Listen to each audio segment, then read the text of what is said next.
Next on Worcester News Tonight, parking challenges around construction in Worcester. There's now a more convenient way to get around the Canal District. Plus, a serious pedestrian accident in Spencer. Police say a National Grid worker was hit by a car.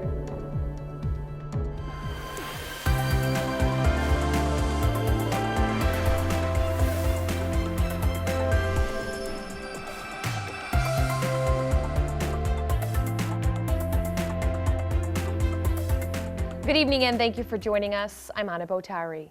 A new service in the city will help people visiting Worcester's Canal District get around more easily.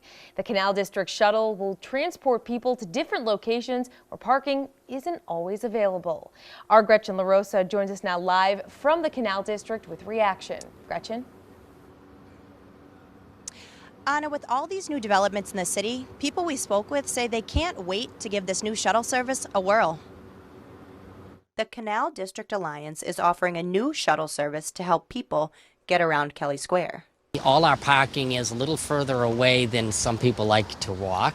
It's only 4 minutes away, but we feel as if some people still want to be shuttled in our neighborhood. Polar Park construction and the renovation of Kelly Square prompted local business owners to create a free shuttle service to get around the Canal District. Some people still want to be shuttled in our neighborhood, and that is a 10-minute shuttle right around 4 stops and back to the parking lot. The ongoing construction will limit parking spots close to some Canal District businesses. The shuttle can accommodate up to 25 people. It's going to be a good addition to the area. It's going to give more people more access to the different amenities we have down here. I've been waiting for something to, take me around on a night out in the town, and looking forward to getting things rolling. Kelly Square is rated one of the most dangerous intersections in the state. People in the area say the shuttle is a great resource. So I'm all about any type of, open transportation that is used, especially for, younger people who want to go out and who want to have fun and don't want to worry about driving. Having a shuttle to transport me back to my car or back to my neighborhood, that would mean the world, I think. And, Uber adds up. Now, the shuttle is supposed to start in August and will run from 8 to 5 daily, unless local business owners want to contribute a small fee to have the service run longer. Live in Worcester tonight, Gretchen LaRosa, Worcester News Tonight. The City of Worcester and Canal District businesses are also working together to address parking concerns in the area. The construction of Polar Park is scheduled to take almost 2 years. The city says there are more than 1,100 parking spaces within the Canal District, even though 2 parking lots are set to close Thursday evening. The city has launched a website to stay up to date on construction and traffic closings. You can find the information at www.worcestercanal.com. Developing news tonight, a National Grid worker is rushed to the hospital after being hit by a car. It happened just before noon on Route 9 in Spencer. Our Chandler Walsh has the details. National Grid workers on scene hours after one of their own was hit by a car.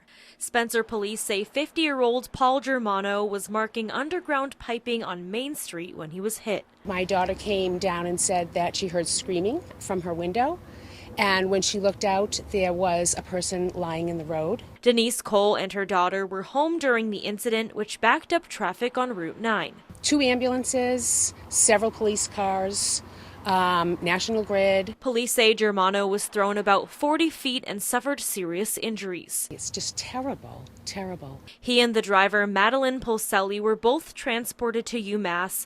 Brandy Kerboy lives by the Greenville Street intersection and says it's far too dangerous there. I think it's posted like 35 because it's thickly settled over there.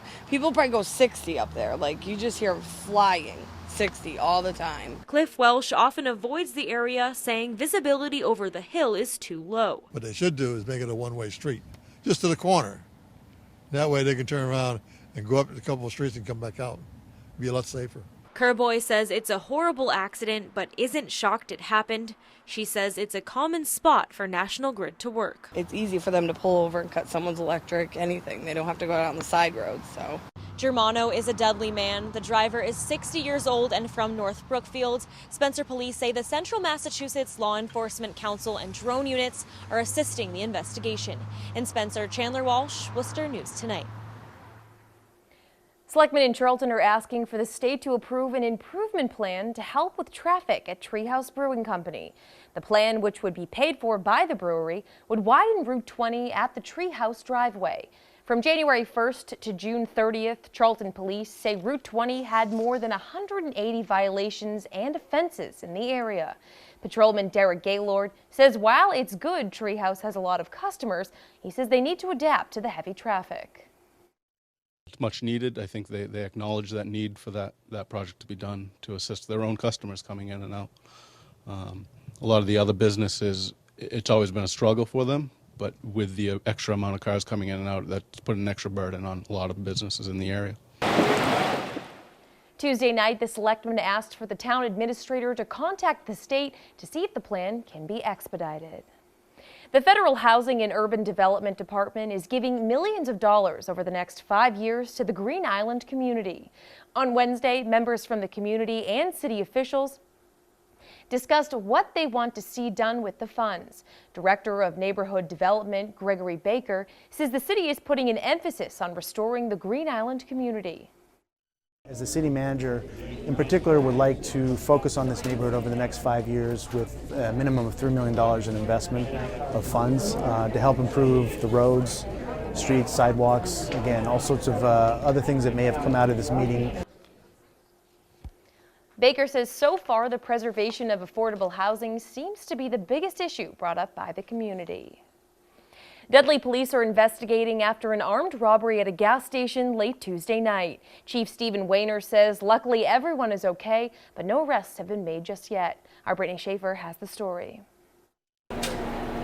Philip Patel's father was finishing his shift at Patriot Gas Tuesday night when two people robbed the convenience store at gunpoint. I actually came right after it happened to pick him up because I gave him a ride home. He was shaken out. Surveillance cameras show what is believed to be a man and woman entering the Dudley store, one armed with a silver handgun. The suspects were wearing dark clothing and covering their faces. Patel says he's thankful his dad wasn't hurt. It was pretty quick. It's kind of scary because this is usually generally a safe area. We've never had this happen here before. Dudley Police Chief Stephen Wayner says the store clerk did the right thing by obeying the suspect in a dangerous situation. He says they got away with some cash and cigarettes. We did a search of the area, turned up nothing at the time, and we're looking at some leads, possibly a pickup truck involved. We're asking anybody if there's businesses or residents even along the street, if they can review their footage. If anything is of significance, we'd certainly love to be able to get access to it, because those types of things really are more prevalent in today's world, and so they do work to identify people or at least vehicles and things in a lot of cases and solve a lot of crimes. Patel says the store has newer surveillance cameras and hopes the suspects are caught soon. The police are really great. They were here like within 30 seconds after we called them, and we've had these cameras here for a pretty long time, and I hope they catch them or it helps finding them. Chief Wayner says they are also working with Connecticut police on another robbery that could be connected. If anyone has any information, they are urged to contact Dudley Police. In Dudley, Brittany Schaefer, Worcester News Tonight. A deputy sheriff in Texas is charged in federal court with cyberstalking a teenage girl from Worcester County. According to the Office of U.S. Attorney, Pasquale Salas met the girl through an online video game in 2014, and beginning in 2016, he allegedly intimidated the victim to maintain contact with him and send sexually explicit messages and videos of herself. He is due to appear in federal court in Texas tomorrow and will appear in Worcester at a later date. A pair of stolen Ferraris are found in Worcester, more than 3.5-hour drive from where they were taken. Worcester police say the cars, valued at a total of $625,000, were at this warehouse in the city. They were reported stolen earlier this month from Oyster Bay, New York.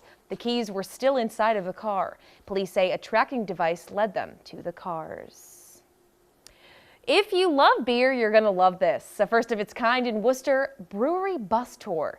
Mass foodies rented a bus Wednesday night and took people to popular breweries across the city. Their first stop was at Greater Good Imperial Brew Company.